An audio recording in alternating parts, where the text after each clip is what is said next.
So నిన్న కూడా మండపేట నాయకులతో మాట్లాడుతూ నేను ప్రత్యేకంగా పంచుకోవాలని ఇది మాట్లాడుతున్నాను. జనసేన ఎందుకు సింగిల్గా వెళ్ళకూడదు? మనం ఎంతసేపు బలాన్ని ఇచ్చేవాళ్ళం అవుతున్నాం కానీ బలం తీసుకునే వాళ్ళం అవ్వట్లేదు. మనం అంటే మన ఇన్ని స్థానాలు తీసుకోవాలి, 53 స్థానాలు తీసుకోవాలి, 70 స్థానాలు తీసుకోవాలి అంటే ఇవన్నీ తెలియని వ్యక్తిని కాదు నేను.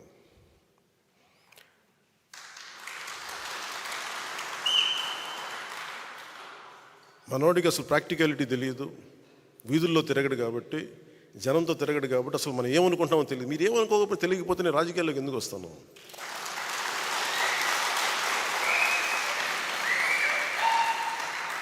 నాకైనా సరదానా అవివేకమా? నాకేమన్నా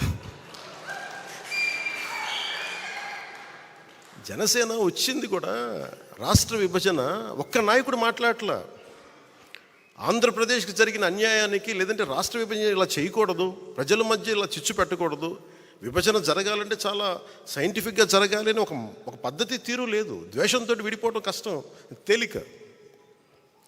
ఇద్దరు వ్యక్తుల్ని కలపడం చాలా కష్టం, ఇద్దరు వ్యక్తులను విడగొట్టడం చాలా తేలిక. ఒక కట్టడాన్ని నిర్మించడం కష్టం, ఒక కట్టడాన్ని కూల్చడం ఒక లెస్ దెన్ 24 సెకండ్స్.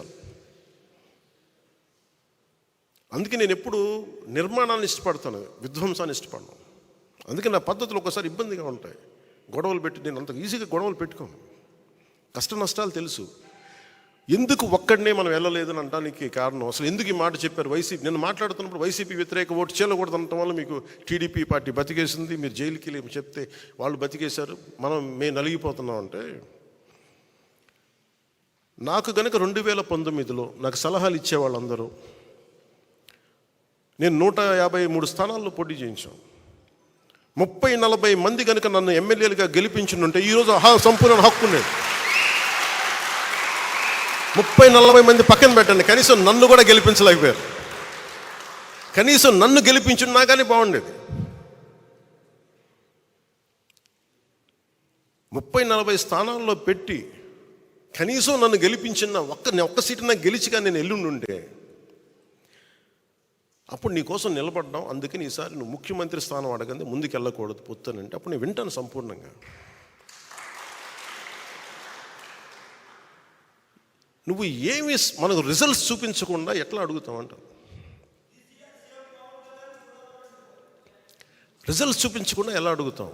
ఈరోజు మనందరితోటి మర్యాదగా మాట్లాడుతున్నారు, గౌరవిస్తున్నారు కేంద్ర ప్రభుత్వం అంటే 18 లక్షల ఓటు పైచిలుకు మనం సంపాదించగలిగాం మనం పోయిన ఎన్నికల్లో. అది 6% ఓటు. అది మనం ఇంట్లో వాళ్ళు నిలబడితే మన ఇంట్లో వాళ్ళే ఓటేయరు. అలాంటి వ్యక్తులు బోల్డంతమంది ఉన్నారు ఇక్కడ. కన్విన్స్ చేయలేం, 1 లక్షల మందిని కల్పించి కన్విన్స్ చేయలేం మీరు నాకు ఓటు వేయండి అని. ఒక విషయం మీద ఆర్గ్యుమెంట్ చెప్పాలి. ఇది ఎందుకు రైటు, ఇది ఎందుకు సరైంది, ఇది ఎందుకు సరైంది కాదని చాలా స్పష్టంగా చెప్పగలిగేంత ఎబిలిటీ ఉండాలి. Convincing ability, debate ability, negotiating ability. నేను దశాబ్దం పాటు నలిగి అవమానాలు పడి పిచ్చిగా మాట్లాడుతున్నా, అన్నీ దేనికి భరిస్తాం? ఇవన్నీ ప్రజలు బాగుండాలి మనకి. ఒకసారి ఒక ఎమోషనల్ గుడ్డిగా నమ్మేస్తాం మనం అందరం. అవన్నీ మారాలి. ఇవన్నీ మనకున్న ఇండివిజువల్గా వెళ్తే ఏం జరిగి ఉండేదంటే ఖచ్చితంగా మనం కొన్ని సీట్లు సాధిస్తాం, అనుమానం లేదు దాంట్లో. ప్రభుత్వంలోకి అడుగు పెడతాం లేదు నాకు తెలియదు. నేను పోయినసారి జరిగిన దీని పరాభవం అనండి, దెబ్బనండి, ఓటమి అనండి, అది నన్ను చాలా ఆలోచన తీరు మార్చుకునేలా చేసింది నన్ను. పోనీ జగన్ అనే వ్యక్తి కూడా తెలుగుదేశాన్నే టార్గెట్ చేసి మనల్ని వదిలేస్తే మేబీ ఒంటరిగా పోటీ చేసేవాడినేమో. జగన్ తాలూకు చాలా కీలకమైన లక్షణం ఏంటంటే ఎవరిని స్పేర్ చేయడం. అతను సొంత చెల్లినే స్పేర్ చేయని వాడు మనల్ని ఎలా స్పేర్ చేస్తాడు?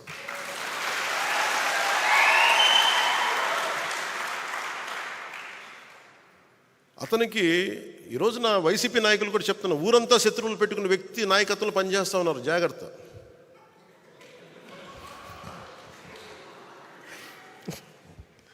లేదు, ఊరంతా శత్రువులు అతనికి, జాగ్రత్త. మీరు అతని కింద నడుస్తూ ఉన్నారు, మీరు ఆయనకి నాయకత్వం కింద.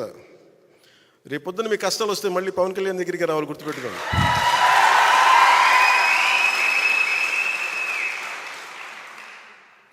మనస్ఫూర్తిగా మిమ్మల్ని అందరినీ ఏదో ఒకలా మేము చూసుకుంటాం బాగా. ఎందుకన్నా చాలా పెద్ద మనసు. ఎందుకు పెద్ద మనసు అంటే కక్ష కారుణ్యాలతోటి కక్షపూరితంగా ఉంటే సమాజం విచ్ఛిన్నం అయిపోతుంది. మొన్న అడుగుతా ఉన్నారు, మీరు అలా చేశారు ఇలా చేశారు, వాళ్ళు తిట్టారు ఇలా తిట్టారంటే నన్ను తిట్టింది ఎవరయ్యా అని అడిగారు. నన్ను వీధి కుక్క అని తిట్టిన వాళ్ళు కూడా ఉన్నారు. నన్ను అవి ఎందుకు భరించి ముందుకు వెళ్తాం? నన్ను పచ్చిబూతులు తిట్టిన వాళ్ళు క్షమించడం అనేది మానవ ధర్మం కదా అంటారు. ఉన్నత స్థాయి వ్యక్తిత్వంలో ఎవడైనా సరే క్షమించడం అనేది చాలా గొప్ప గుణం. అది నేను నేర్చుకున్నాను.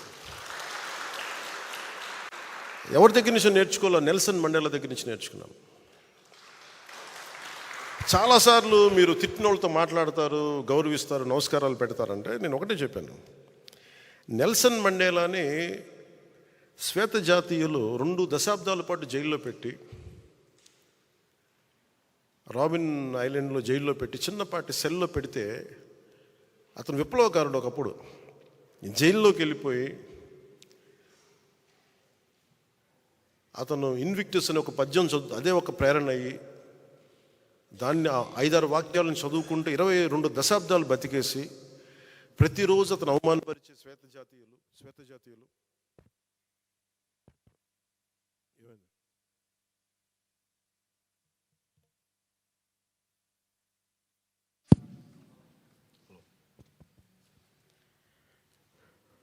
అతని రోజు అవమానపరిచే శ్వేత జాతీయులు వీళ్ళందరినీ అవమానాలు భరిస్తూ ఫైనల్గా ప్రజల తాలూకు ఒత్తిడికి ఆయన బయటికి రావాల్సి వస్తే ఎవరైతే ఆయన హింసించారో, అవమానం చేశారో, ఆయన మీద మూత్ర విసర్జన చేసిన వాళ్ళని కూడా ఆయన భరించాడు. ఆయన ఏమన్నాడంటే, బయటకు వస్తే తెల్ల జాతీయులందరినీ సమూలంగా ఒక శిరిచ్ఛేదం చేయడానికి అంత మైండ్ సెట్లో ప్రజలు ఉంటే ఆయన అందరినీ ఏమన్నా, ఇది రెయిన్బో నేషన్, ఇది అందరం కలిసి ఉండాలి ఈ దేశంలో, జరిగిన తప్పులు జరిగిపోయినాయి మర్చిపోదాం, పెద్ద మనసుతోటి మనం తీసుకోవాలని చెప్పి శ్వేత జాతీయుల్ని సంపూర్ణంగా అవమానపరిచిన శ్వేత జాతీయుల్ని సంపూర్ణంగా అర్థం చేసుకొని ముందుకు తీసుకెళ్ళిన మహానాయకుడు. అలాంటి మహానాయకుడు అలా ఉన్నప్పుడు నన్ను 10 సార్లు 10 మంది తిట్టుండొచ్చు నన్ను మహా అయితే. ఆ నాయకుడు స్ఫూర్తితోటి నేను పెద్ద మనసుతో వదిలేస్తాను అంతే. దీనికి కారణం ఏంటంటే ప్రజలు బాగుండాలి, కక్షలు పెట్టుకుంటే విధ్వంసం తప్ప నిర్మాణం ఉండదన్న ఒక ఆలోచన సదుద్దేశంతో భరిస్తాను. దాంట్లో భాగంగానే పొత్తులో కూడా ఒక మాట అటు ఒక మాట ఇటు ఉంటుంది. పై స్థాయి నాయకులు మాట్లాడినా కొన్నిసార్లు కింద స్థాయి నియోజకవర్గపు స్థాయి నాయకులు, ఇంకా పంచాయతీ స్థాయి నాయకులు కూడా ఒకసారి కొంచెం ఇబ్బందికరమైన పరిస్థితులు ఉంటాయి. నాయకత్వపు లక్షణాలు పంచాయతీ స్థాయి నుంచి వార్డు స్థాయి ఎవరికి ఉన్నా కానీ దీన్ని అర్థం చేసుకొని పైకి వెళ్ళకపోతే నేను చేసే ప్రయోజనం ఆ ప్రాంతం వరకు నిష్ఫలం అవుతుంది. అందుకని దీంట్లో నేను అందరికీ మాటిస్తున్నాను, ఈ పొత్తుతోనే మనం ప్రభుత్వం తీసుకొస్తున్నాం. జనసేన తెలుగుదేశం ప్రభుత్వాన్ని తీసుకొస్తున్నాం. దీంట్లో కొన్ని ఆటుపోట్లు తప్పవు, భరించాలి.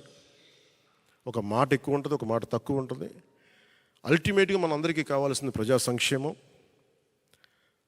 Common minimum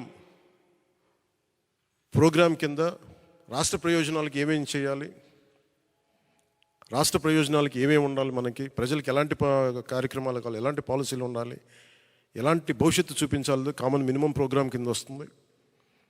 common political programme కింద లోకల్ బాడీస్ దగ్గర నుంచి, పరిషత్తుల దగ్గర నుంచి, మొత్తం అన్ని విభాగాలు, స్థానిక అన్ని పంచాయతీల దగ్గర నుంచి మొదలుకొని కార్పొరేషన్ల వరకు జనసేన ఖచ్చితంగా 3వ వంతు సీట్లు మనం తీసుకుంటాం దాంట్లో.